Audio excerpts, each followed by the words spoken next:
All right. Hello, welcome to our webinar, guys. Welcome. Wow, I had the windows open and my hair's gone everywhere. I feel like I've been in a convertible.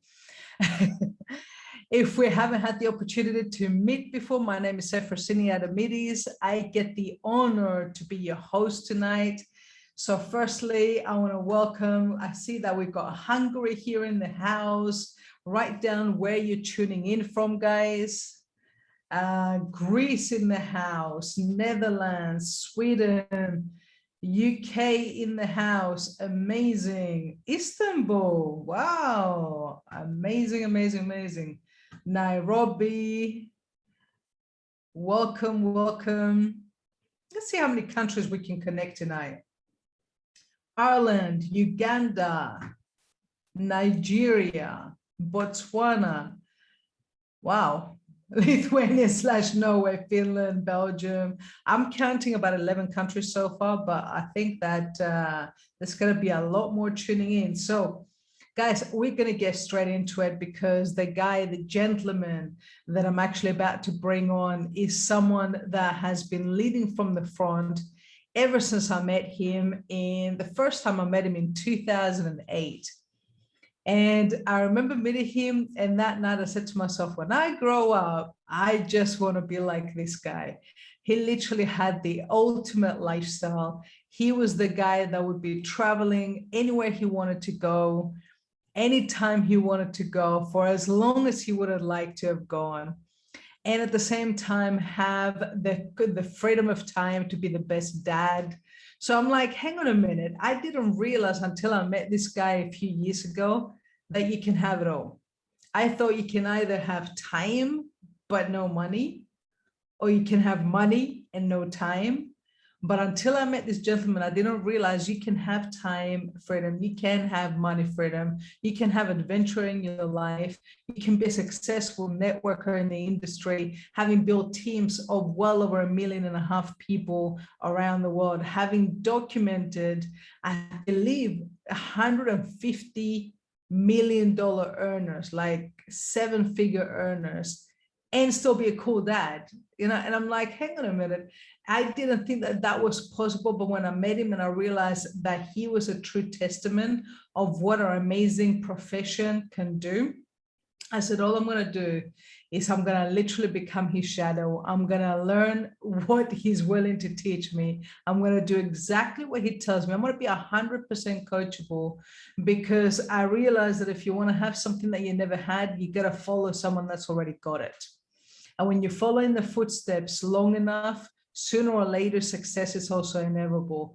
Over the last few years, we've been able to build an amazing business relationship and later on friendship. And now I feel very blessed to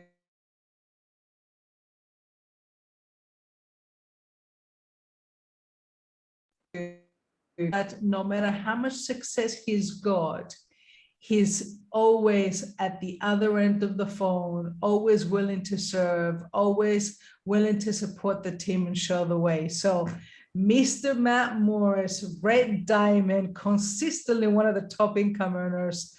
Welcome to our call. Thank you for jumping on. All right, excited to be here with you guys. I appreciate that introduction. My head still fits in the window here, so we're good. The reality is, a couple things. One, if you're involved in something for 26 years, eventually you figure it out, right? And so I got started in network marketing when I was 18. Has definitely been an up and down staircase for sure.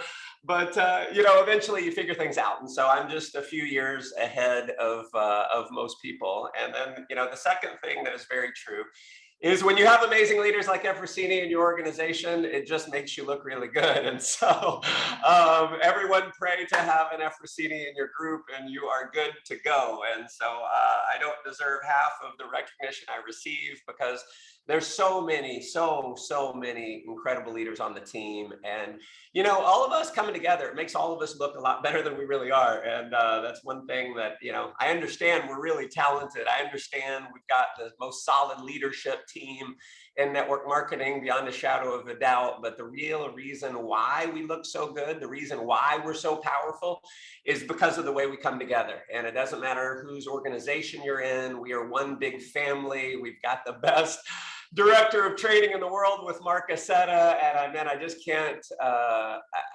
words can't even describe how much more successful we all are because we've got a mentor like Mark Aceta, who has essentially helped us create a leadership development factory, right? Coming into working with Mark many years ago, I had, had some leadership development. I had created some $1 million earners and things like that in the past, but my gosh, nowhere close. Like, I had no idea what was possible. And it's just amazing to see what happens when you've got a system like we have, specifically a training system that we have. And I've actually been putting together the content for a book on leadership. And listen, the world doesn't need another book on leadership, right? There are hundreds and hundreds and hundreds of books on leadership, right? So the world doesn't need another one, but what the world needs is really a book on leadership for network marketing, because one of the things that, I struggled with for a long time was just this leadership development thing, right? And everyone would say, everything rises and falls based on leadership. And so I was like, all right, everyone says it, so it must be true. Let me go study leadership. And so I'd read tons of John Maxwell books. I'd read, you name it, right? Anything I could get my hands on. Have read probably 100 books on leadership. And the challenge is there's, every author, every guru teaches something, like some similarities, but a lot of differences, right? And so there's just not been a lot of leadership specific to network marketing. And that's one of the things that we've really been able to figure out because of our training system and because of what we've been able to create, is what really works from a leadership standpoint, not in the corporate world, but what works in network marketing. And it's very, very different. Like, some of the characteristics of leadership will carry across from the corporate world into network marketing. But what we have to understand is we have a volunteer army. And most leadership books, I would say 95% of the leadership books out there, are geared more towards the corporate environment. And you can't compare a volunteer army with a paid sales force. It's just very different. And so what I want to do today is, in fact, it was last night. I spent some time late last night working on some of the curriculum for the book, and just putting to paper some of the things that a lot of us really understand as leadership, as leaders, having built teams. And so I'm going to just kind of go through some of those thoughts with you guys tonight. And we have got obviously an event coming up, the View from the Edge, November 19th through the 21st. It's in Croatia, in Split, Croatia. So you want to go there anyway. We've got that. So make sure you mark your calendar for that, because everything that I've learned from a leadership standpoint, I don't want to say everything I've learned, but I would say the majority of the leadership training that I've learned because I've been a student. And, they always say the best students become the best mentors. And I've been an amazing student of Mark Aceta, and really a student of all the other leaders. I've been a student of Stavros. I've been a student of Efrosini. I've been a student of so many of the leaders in my organization. And I just like to watch and study, like, what are the things that they do that's made them effective? And the people who get stuck, like, what are the reasons why they get stuck? And chances are, if you've been in secret for any length of time, if you've been in network marketing for any length of time, you've been stuck. Now, how do I know that? Because there's not a leader in the history of network marketing who's been in for any decent length of time who hasn't been stuck at some point. And so one of the things that we have to get is accepting what is, accepting that at times we're going to get stuck, right? Now, you accept what is, but you also have to come from a place of responsibility, because there's two different ways of operating. Okay, this is something you probably want to write down. And when I'm teaching you, I'm not just teaching you, I'm teaching you because you're a teacher. if you're stepping into a level of leadership, it essentially requires you to be a coach. What is a coach? Well, if you look at the word coach itself, it came from like the horse-drawn buggy days. They called that a coach. A coach takes someone from where they are to where they want to be. And that's our job as leaders, is to be that coach, to help take people there and to give them insights as it relates to distinctions on success. And I'm going to give you a major distinction on success, and it's one of the major constraints of leadership. What's a constraint of leadership? It's something that restricts leadership. And this is arguably one of the biggest restrictions and constraints of leadership, is what I'm about to share with you. And it's a simple distinction that is just important to talk about, because we got two options, right? It is to be responsible or to be a victim.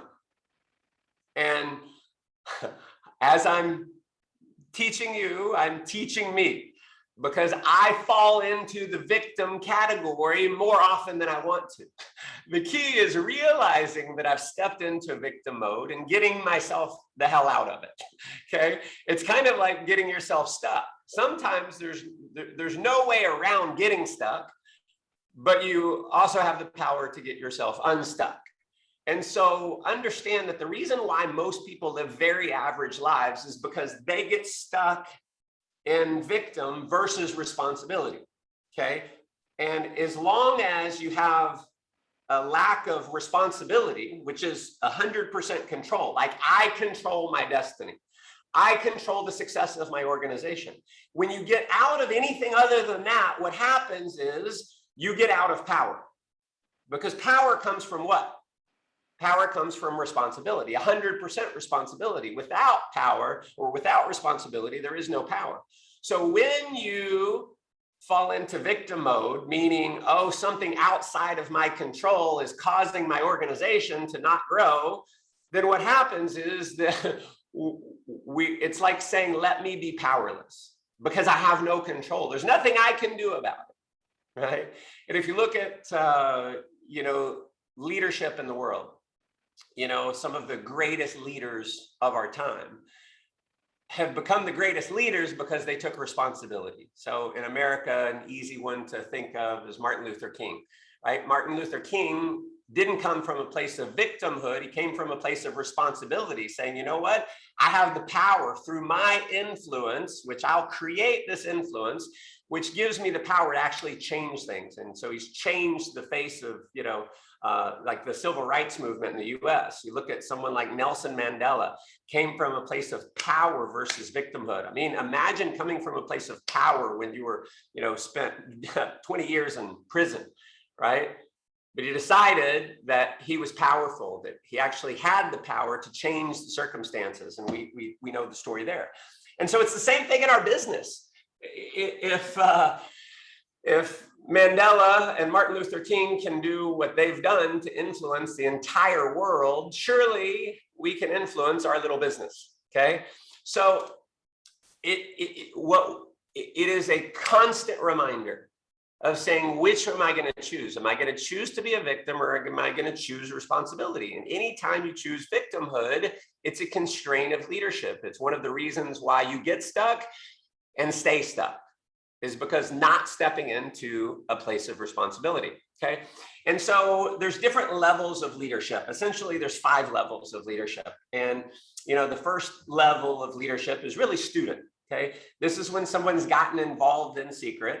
They're new. They haven't, gotten mastery of the first 4 skills in network marketing, which is prospecting, inviting, presenting, follow-up, and closing, right? They don't really have mastery. They're figuring it out. So they're a student. Okay. And so why does a student stagnate? Why do they not go to leadership level number 2? Okay. Write this stuff down. Leadership level number 2 is a producer. Okay. So a producer is when you really have become effective in the first 4 skills: prospecting, inviting, presenting, following up, and closing, right? You've gotten good at putting people into the business. Now, a lot of people never go from student to producer. Why don't they go from student to producer? Well, it's a lack of a couple main things, okay? It's the inner game, right? They haven't developed gone from a place of scarcity when it comes to recruiting, from a place of abundance when it comes to recruiting. So it's an inner game issue and a lack of skills. Okay, so two things, right? Lack of skills and inner game. And there's different, what I call pillars of success. And, you know, if I were to look at network marketing and say, well, what are the pillars of success? And these are not, you know, bright, flashy objects or anything like that. These are pillars, right? They're foundational. Okay, what are those foundational pillars? Number one is going to be your inner game. Okay, it's going to be your mindset. Number two is going to be your external skill mastery. Okay, do you know how, like, what to do as far as like making a list as an example? Do you know how to invite? Do you know how to present? Do you know what to say before you push play on a video? Do you know effective ways to, you know, get people enrolled? Which is, you know, largely my number one closing line is, sounds like you're ready to get started, right? My number one closing line over the years, sounds like you're ready to get started. That's it, right? So it's not difficult stuff, but if you don't know to do it, it's a constraint, right? And so those are the first two pillars. The third pillar is leadership. Okay, the great thing about what we have, and here's what I've realized is true, is as much as I've learned in 26 years of network marketing, I'm not really capable of producing a lot of leaders, because it's not me that produces the leaders, it's the event system that produces the leaders. And so why do I promote the events like crazy? Why do I personally attend every event? Why have I attended every event that I've, you know, of every network marketing company that I've been part of for 20 years now? Like, I've missed 2 training events in 21 years, and it was because my 2 children were being born. Those are the only 2 events I've missed in 20 years of network marketing, because I understand I'm not good enough on my own. I need the events. Even after 26 years in network marketing, 20 years full time, being, you know, blessed to be the top earner in 3 different companies, I need the event. And I know if I don't go to the event, my teams don't go to the event. I'm not the leadership development factory. The events are the leadership development factory. So as a student, they stagnate because of lack of skills and lack of inner game. Now, how do we give people? So if you're a leader and you're coaching your team, if you have a bunch of students on your team and they're not effective at the skill set yet, understand that what's holding them back even more than the skills is the inner game. And as good as you may be like, on a scale of 1 to 10, you may be a 10, but there's no one individual who one-on-one can compare to an event with hundreds of people. Mark Aceta on stage for 3 days, pouring into everyone in the audience. So what we got to get is, what holds people back from advancing from student to producer more than anything else is the inner game training. It's a lack of belief. It's a lack of too many things for me to explain on this call. And even if I could explain them to you, it would not be in the most conducive environment, right? There's just no substitute for energetically being there with everyone else and getting immersion, okay? Like, we're gonna go for 45 minutes or so here on this call. This is not immersion. This is like, I'm giving you some tips here, okay? On a scale of 1 to 10, if the view, as an example, would be a 10, no doubt, like that's a 10. What would this be in comparison to the view? A negative 75, okay? A negative 75 in comparison to the view, right? There's just no comparison. You can't compare it. And so understand, until you get good at promoting events and getting your students to the events, they're probably not likely to become producers. Probably not really going to happen, because there's not one individual that's really going to alter someone's state. It requires something deeper. It requires immersion. And so that's really the first level of leadership. The second level of leadership is producer. So write that down.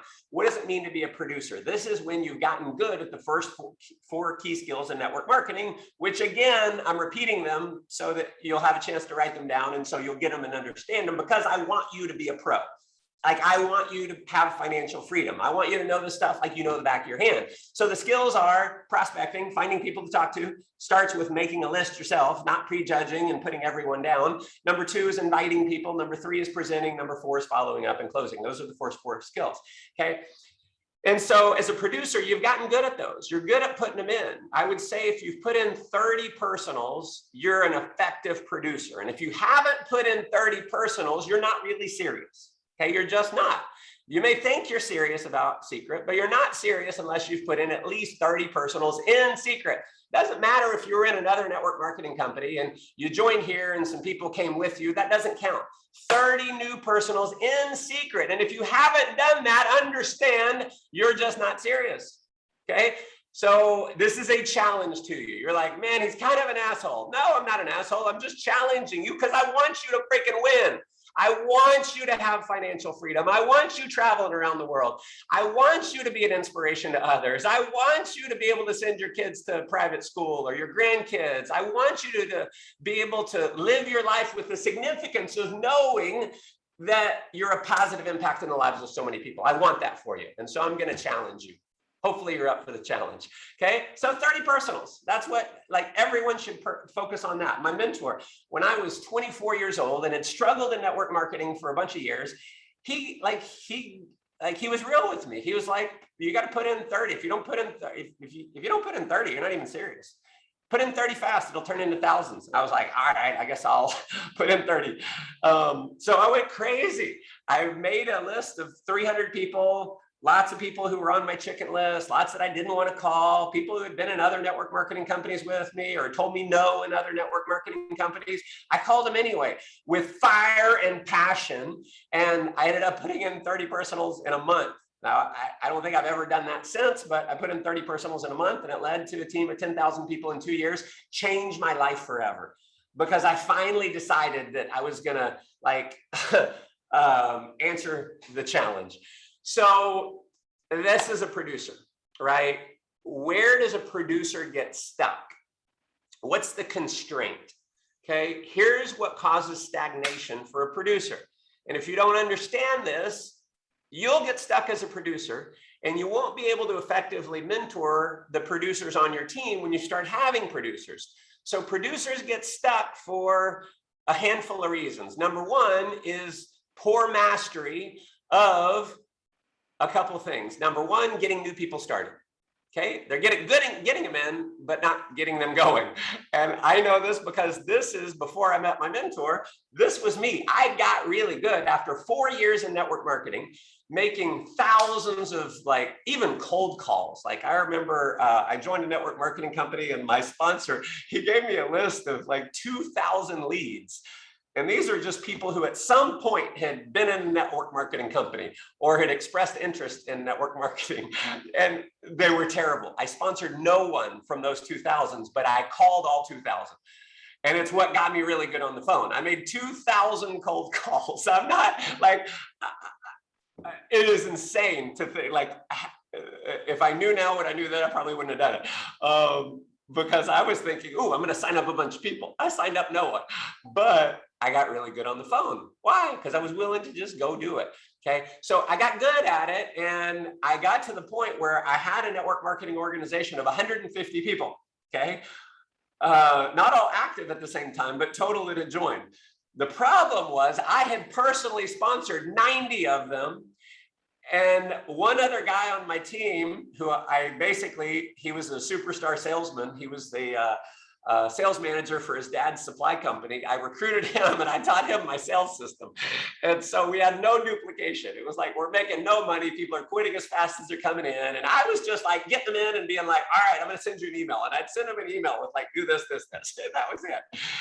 No surprise, I didn't have much duplication. I wasn't working with them. I wasn't sitting down going, all right, finding out why they joined. What do you really want to get out of this? Money ends in a why. Why do you want the money? I want to, be able to quit my job. Why do you want to be able to quit your job? Because I hate my boss. Okay, cool. I can work with that. Your goal's my goal. I hate your boss too. Okay. So, finding out their why, saying, listen, letting them know, up front, listen, you're going to call some people and they're maybe going to be open-minded. You're going to call some and they're going to be skeptical. They won't even take a look. There's going to be some people who they find out it's network marketing. They're going to tell you you're crazy and try and talk you out of it. So just understand that's just human nature. Don't let someone else's opinion denounce your success. Like, don't fail in this business because someone else has an opinion. If you buy their opinion, you also have to buy their lifestyle, right? I didn't know to do things like that. I didn't know to like, all right, we need to make a list and we need to go talk to the people you know, and I'll do it with you. I didn't do that. I expected them to go do it themselves, and they didn't. It was kind of like giving birth to a baby and being like, walk, mother, walk, MFer. Like, you know, it makes no sense, but I didn't know. Okay. So producers stagnate because they're not good at skill number 6. Skill number 5, which is getting new people started. Okay. If you're writing these down, number 5 is getting new people started. Number 6 is promoting events. Number 7 is training. Okay. And so the other reason why producers stagnates is because of a lack of mastery when it comes to event promotion. Okay. They're not good at promoting events. Like, they may go to themselves, like you, maybe you're going to the View. I'm assuming you're going to the View because it'd be crazy not to, right? So let's say you're going to the View, but you're not getting your team to go because you don't understand how important it was, just like I didn't understand how important it was to work with a new person when you enrolled them, right? I wasn't really a sponsor, I was a salesperson, okay? So I'm gonna give you a 7-point event promotion blueprint, 7 points. Okay, this will help you get mastery in skill number 6, which is promoting events. Okay, this stuff's not hard, right? It's really not that hard. It's kind of like if you've ever seen a magician. Have you guys ever like been to like maybe on TV or in person where someone shows you a magic trick? Maybe someone shows you a card trick, right? And like, I have a card trick that I do. It's really simple, but it fools almost everyone. And I do the trick, and they like, all right, show me what, or like, don't show me the card, put it back in. And then I find it, right? Very quickly, I find the card and they're like, okay, do it again. And I'll do it 3-4 times and they can't figure it out. And then I show them how I do the trick and they're like, that was so simple. That's how most of network marketing is. It's just a matter of finding these little secrets, right? They're not really secrets. It's just, you got to find them. How do you find them? Through going to events. Okay. And so here's a handful of things to promote the View. Okay, understand that the top money earners in network marketing are the top presenters, or top promoters. Whoever has the most people at the View, they're the ones who are going to make the most money. They just are. Every time. I've been doing this my whole adult life. Whoever has the most people at the event is the one who is making the most money 90 days later. It's just how it works. So what are the things to talk about? Number 1, 7-point event promotion blueprint. 7 things. Write down. Number 1, the speaker. Promote the speaker. Okay. Promote Mark Aceta. So if you've seen Mark Aceta, it's easy, right? If you haven't seen him before, then you can kind of rely on the things that I say. Efrosini says, Stavros, and many of the other, Melody, like lots of leaders out there, and we all say great things, and they're all true. So Mark Aceta is the number 1 speaker in the network marketing industry. He is the most talented speaker in network marketing. There's not a close second. There's really not. Like, you got some high profile generic speakers out there who train for a lot of different companies, and they would all admit Mark is the best trainer in network marketing. Like, he's the best. There's no other trainer compares to Mark. We literally have the very best trainer in all of network marketing. So understand, like, when you go to the View, like, this is what I'm saying. If I'm promoting to one of your people on your team, one of your students on your team, here's what I'm telling them is, when you go to this event, you're going to see the very best trainer in network marketing. It's like being in person, seeing someone who's the very best in the world. If you've never witnessed someone like in person who is the best in the world at what they do, that's what you're going to experience when you go.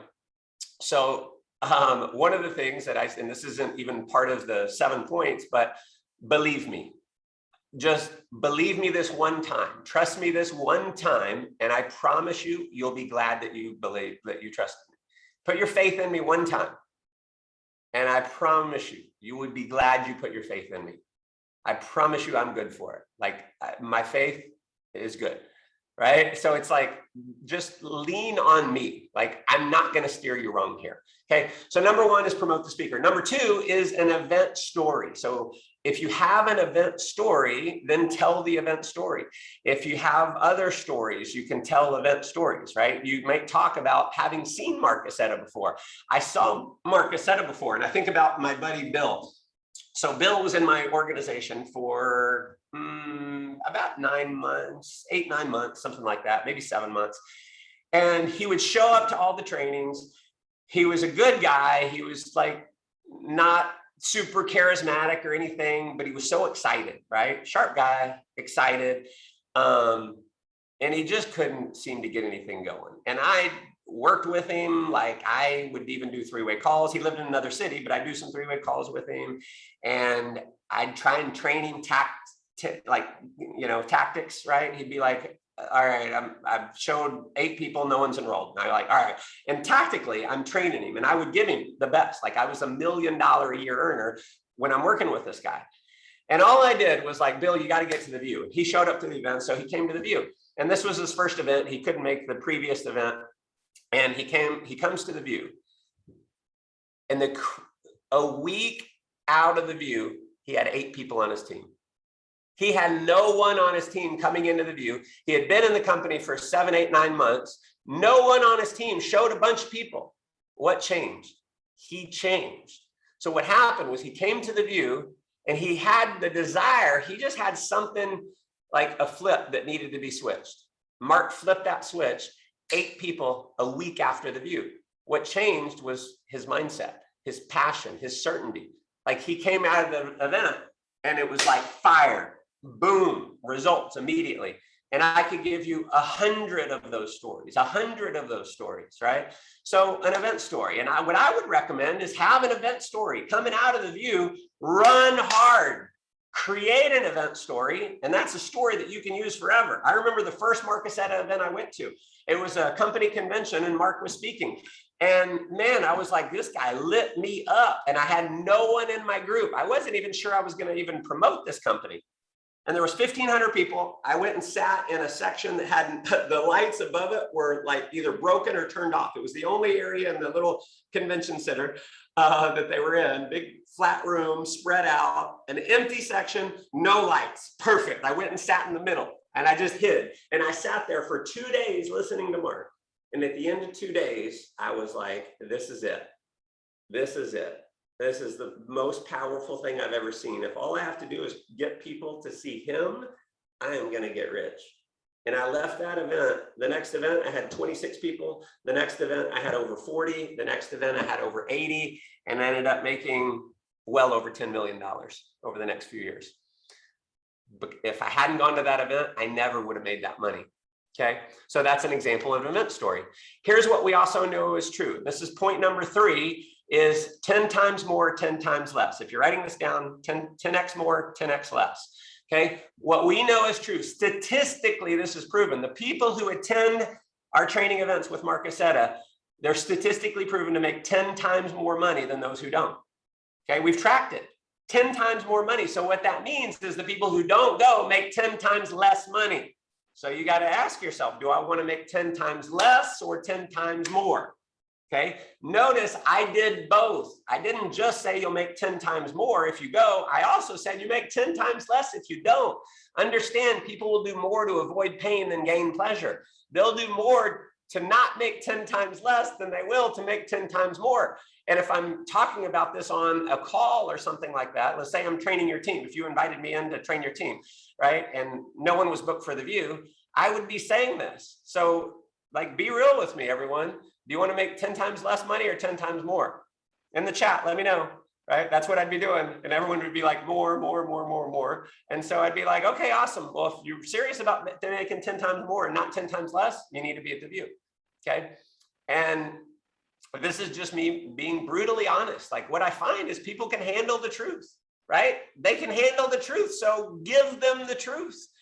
Okay. Now here's the other thing. This is point number 4. Okay. This event happens once a year, one time a year in Europe.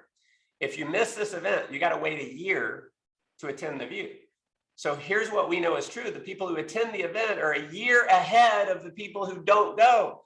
That means the people who don't go are a year behind all the people who went. So you got to ask yourself, do you want to be a year behind or a year ahead? Now you guys tell me in the chat. Do you want to be a year behind or a year ahead? I'm speaking to you guys this time, just so we can get some engagement. About behind or ahead? Behind or ahead? Come on, let me know, let me know. Ahead. All right, Nisa, we got one person who wants to be a year ahead. All right, there we go, there we go. All right, cool. Want to make sure you guys are coachable. Next, this is point number 5, is the doctor analogy. Okay, this is the kind of stuff that I do when I'm promoting events. I just want you to be masterful with event promotion. Okay, so it's a doctor analogy. And so here's how this goes. I'm a little crazy, so sometimes I get a little crazy with my promotion, right? And so I'll say this, like, what would you think of me if I were to say, I'm committed to being a doctor, but I'm going to skip medical school? What would you think about me? You'd think I was crazy, stupid, or both. And I would be crazy and stupid because everyone knows you can't go to medical, you can't become a doctor without going to medical school. Like, you got to be you got to go. Okay. It's kind of like In Secret. People are like, I'm going to be a diamond, but I'm not going to go to diamond school. The View is diamond school, right? Now, you don't have to say crazy and stupid. I can get away with it because I'm crazy and arguably, so, but that's true, right? That's an analogy that sometimes analogies are what hits home with people, right? And so the doctor analogy is like, oh, okay, all right, now I get it. And so here's the thing: is to be a doctor, it's going to cost you like 6 figures. Like in the US, the average doctor is going to spend about $250,000 on their education. $250,000 on their education to become a doctor, where the average doctor salary is about $150,000 a year. It's a good salary, but man, I'd rather go diamond and make $150,000 a year. And diamond school isn't $100,000 or $250,000. It's only $400. $400 to go to diamond school. Okay, so that's number 5. Point number 6 is I love you too much. Write this down. I love you too much. Okay, I love you too much to let you miss this. Right? Like, I care. The reason why I get crazy with you guys, and the reason why I get brutally honest with you guys, is because I care.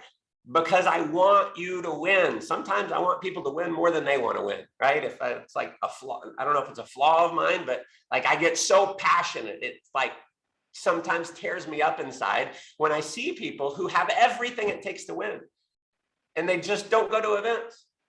And like, I've had just so many people over the years who were so much more naturally talented than I was, and that many of the $1 million earners on my team were, and they just don't go to events. And it's like, all they have to do is go, and they would be able to step into their power. They would be able to lead effectively, and they just don't go. So what I've said on a lot of occasions is, look, I love you too much to let you miss this. I know you may not get a feeling for what this event is. Like, you may think it's a rah-rah session, and I'm just telling you, nothing could be farther from the truth. This will be one of the most impactful events you've ever been to. And I know what kind of effect it can have on you in your business, and what kind of effect it can have on you personally. So I'm committed to you going. Whatever it takes, man, let's get you there. And listen, side note, that doesn't mean I'm going to pay their way. I'm not. Because they need to have skin in the game. I'm not ever paying anyone's way to go, ever, ever, ever, right? Because if they have no skin in the game, they don't take it as seriously, okay? So that's point number 6. Point number 7 is being bigger than your obstacles. So this is kind of an analogy. It's like, if you have all of these obstacles in front of you, you can't see your goals and dreams. You can't see them because your obstacles are so big. Now, what happens is, if you step up as a person, you become bigger than your obstacle, and you can see over your obstacles. So part of this is stepping up and being more powerful than the obstacles that are holding you back. So you might have an obstacle like, I don't have the money to go. My question to you is, how much longer are you going to let a lack of money be more powerful than you and prevent you from achieving your goals?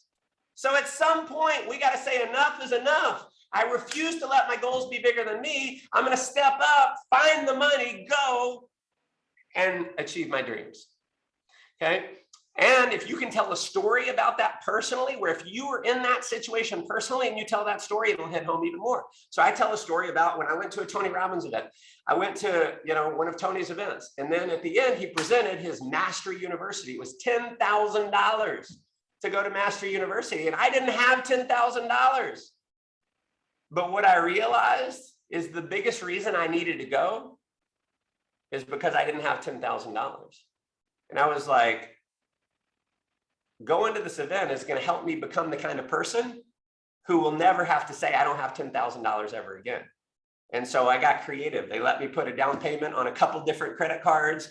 And I figured out how to come up with the rest of the money very quickly. And I went. And thank goodness I did. And I'll just tell between just us, one event was pretty good. The other three events I paid for, two of the events really weren't that great. Like they were okay. And I think about, I spent $10,000 to go to those three events.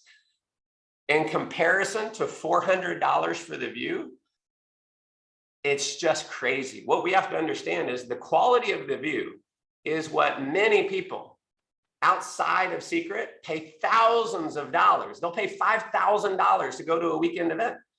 I mean, I've personally paid $15,000 for a 3-day event. I paid $10,000 for a 1-day event. Like, it's crazy to think we get it for 400. It is absolutely crazy. So it's the deal of the century. Okay.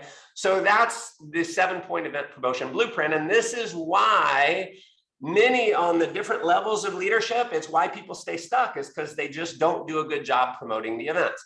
Now, how else does a producer, what else holds a producer back? Okay, only sponsoring people at a lower level on the leadership scale, right? So if you find yourself only talking to people who make less money than you or make the same amount of money than you, then you aren't recruiting up, right? And this is what I learned early in my career. I was taught early in my career. I don't think I learned it. It took me years to get this. And it's one of the reasons why it took me so long to get full time, because I was always intimidated talking to other successful people or anyone who was successful, because I wasn't, right? I was intimidated. Oh, they'll never listen to me. I don't have any credibility. And what I realized the secret was sponsoring up, and so if you start to find yourself and everyone you're talking to, and even some of the people joining your team on that leadership scale, they're not upwardly mobile. They're kind of a waiter. I was a waiter. My last job was a waiter. But what got me full time wasn't sponsoring a bunch of other waiters. There's nothing wrong with waiters, but if you can recruit up and find people who are a little more successful, have more credibility, maybe have some leadership ability, things like that, your group will grow faster, right? That's not to say don't recruit waiters, recruit all the waiters, just don't only recruit the waiters, okay? And then of course, a producer stagnates because of lack of internal mastery. How do you get mastery? Get to the view. Okay, the next levels are leader and leader producer. That's level 3 leadership and level 4 leadership. We'll save level 5 leadership for another talk. So here's why leaders stagnate. Is the biggest reason is they get into management mode. This is the biggest destroyer of momentum that I know of among leadership is management mode. I've gotten out of personal production and I'm going to lead my team. I'm going to be the most dynamic, amazing, inspirational leader. I'm going to send out motivational quotes and I'm going to do training calls and I'm going to be there for my team. And that's all awesome, right? Nothing wrong with any of those things. But if that's your strategy, you will be stuck. You're going to be stuck. You just are, because as soon as you get into management mode, you step out of the #1 characteristic of leadership. Someone asked me at an event that we did here in Dallas the other day, they said, hey, can you give me the 3 characteristics of leaders? And, there were a couple other people and they were like, desire and this and this. And yeah, those are true. Those are all really good to have. But the #1 word, this is the #1 thing for leadership. Example, just example. You show people what to do, not tell people what to do. So management is telling people to do. Leadership is showing people what to do. And understand that we all see better than we hear. So you can talk about recruiting people, but if they don't see you recruiting people, what happens? They don't recruit people because they're not seeing you do it. See, we're in the business of duplication, and the bad duplicates way more than the good. So you need to do a lot of the good because that's going to duplicate less than the bad. And so what's bad is I'm out of personal production mode. Okay, you need to be sponsoring people on a regular basis. If you're not, you can't expect your team to, because people duplicate you. So there's a question you should ask yourself at the end of every week, every single week, at the end of every week. Maybe put a note in your phone. Okay, I'm giving you an assignment. Put a note in your phone. Maybe it's Sunday night, maybe it's Monday night. And here's the question: if everyone on my team personally sponsored the number of people I personally sponsored, how fast would my group be growing? And if the answer is none, my friend, you are stuck. You are stuck. How do you get unstuck?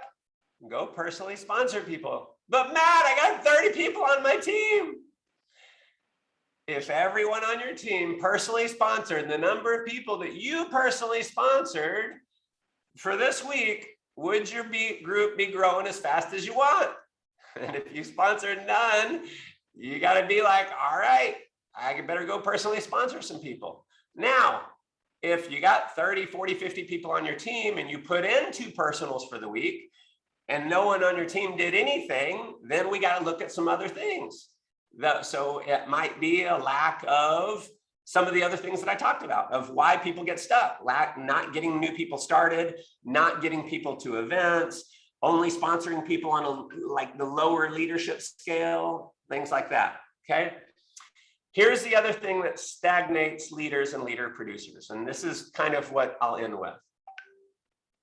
It's the number one thing that has held my business back over the years. And fixing it is the number one way I've gotten unstuck. Okay. There's 2 things missing in your business if you're stuck. You're a leader, even a producer, and your business is stuck. It's like, man, I just can't seem to get anyone in. Like, I'm going through a slump. 2 things you're missing: fire and certainty. You're missing fire and you're missing certainty. You're not showing up with fire and certainty. So the question is, can people feel you when you speak? Can they feel you? If they can't feel you, you're not going to impact them.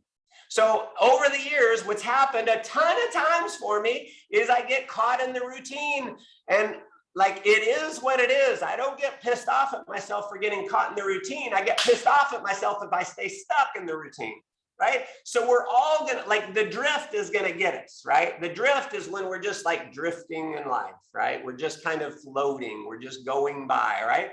It's gonna capture all of us. The key is being aware of the drift and being like, I'm gonna get myself out of the damn drift. Okay, and I'm going to show up. I'm going to reignite my fire. I'm going to reignite my passion, and I'm going to show up with certainty, telling people, look, when I'm sitting down with a prospect saying, look, I know you can do this. I know, based on who you are, your heart to serve, the way you care about other people. If you lock arms with me, if you're coachable and teachable, I will not let you fail, and we will go build a big business together. Are you ready to get started? And people are like, yes. What happens when you lose fire and certainty, and you don't show up excited, and you don't show up certain about their success, about working with you, you're like, you ready to get started? You know, you're like, do you have any questions? Are you ready to get started?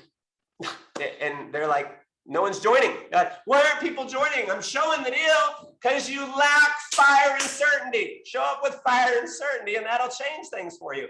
I got caught. I remember this was a specific example, the best story about getting over this I can imagine. That day, I realized I was caught in the drift. I realized I did a call in the morning, and I was like, my energy sucks, okay? I need some fire. And so I was like, all right, I'm gonna reignite my freaking fire. Why am I doing this? I'm doing this to make an impact in the world. Like, thinking about my why, thinking about my reasons, and saying, you know what, I'm just gonna show up differently. Right? I'm going to show up as a passionate, empowered leader with fire and certainty. And I did a call. The next call that came in, I remember it was Gobi Lara in Puerto Rico. He calls me with the prospect. And I was like, man, I unleashed on this prospect. I was like, fire, certainty. You and I teaming up. We're going to go build the biggest network marketing company in the world. And I was thinking almost like, man, I'm probably blowing this guy out, but I don't care. I'm showing up powerfully. Anyway, we finished the call. He's like, yeah, man, I'm in. And I'm like, awesome. You made an amazing decision. You're in great hands with Gobi. Let's go crush it together. Good night, guys. I get off the phone and I'm like, got my fire back.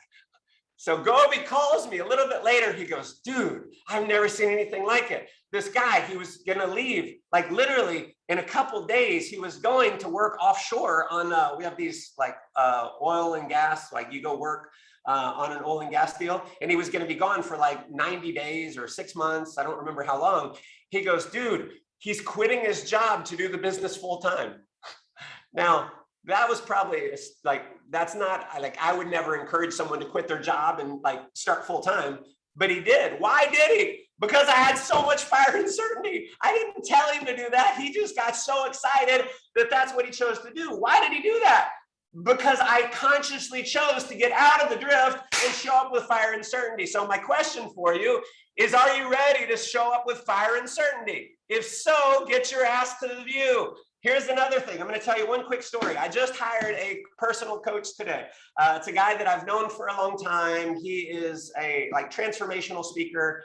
And I called him out of the blue the other day because 3 people in a period of about 48 hours, 3 different people had been to one of his trainings.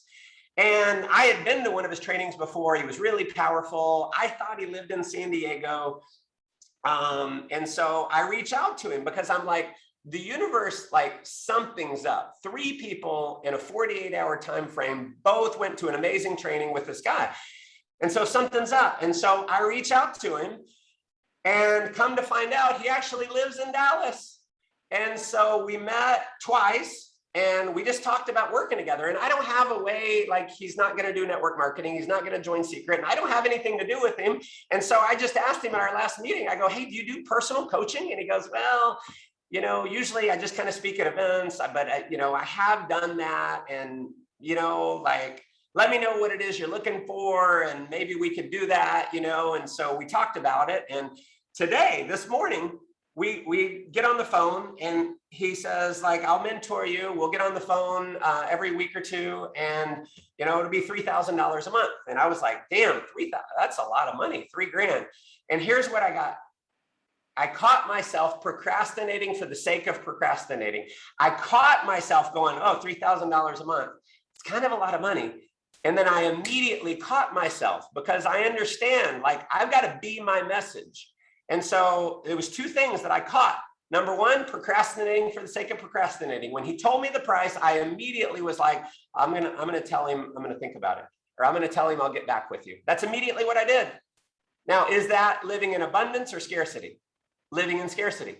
See, the drift caught me, and it catches me all the time. I'm caught in the drift. All right, that scarcity hit me, and then I realized, like, all right, I got in the grand scheme of things, it's a lot of money, but I make a lot of money. So don't let scarcity control me. And then number 2, don't procrastinate for the sake of procrastinating. And here's a lesson. If you don't get anything out of my training today, get this.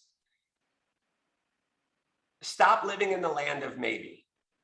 Live in the land of yes or no. I'm telling you, this changed my life. And I caught myself in the drift, living in the land of maybe. The most powerful people in the world don't live in the land of maybe, they live in the land of yes or no. And so my coaching to myself, as I'm on the call, I'm coaching myself as I always am. And I'm saying, Matt, live in the land of yes or no, not the land of maybe. And so I said, yes. Some of you have been living in the land of maybe as it relates to going to the view. Some of your people have been living in the land of maybe about going to the view. Let's have people step up and live in the land of yes or no. In this case, I'm saying say yes because I know how powerful it will be. I've given my own money back guarantee for the view for 13 years. I've been going to the view, and no one has ever asked for their money back ever in 13 years. And I've said this to thousands of people. No one's ever asked for their money back because it's that good. So guys, obviously you guys need to get booked to the view, but I want you to start showing up with fire and certainty as it relates to your business and as it relates to getting people to the view. Use what I taught you today, the 7 points. You don't have to use all of them. Pick 2 or 3 of those and start using them and watch how much more effective you are. Now, what I taught you there was tact, right? These are tactics, okay? Tactics are great, but if tactics were enough, we'd all be rich, skinny, and happy. What make the tactics work are 2 things. What are they? Fire and certainty. Have fire about the view, have certainty about the view. Have fire about your business, have certainty about your business. Have fire about you as a person and you as a leader, have certainty about you as a leader and you as a person. Have fire about the people that you put in your business, have certainty about the people you put in your business. Add fire and certainty to your business, and we'll see you guys at the view. So, Eversini, thank you for hosting me. I appreciate you guys hopping on. Love you lots. Take care, everyone. Good night.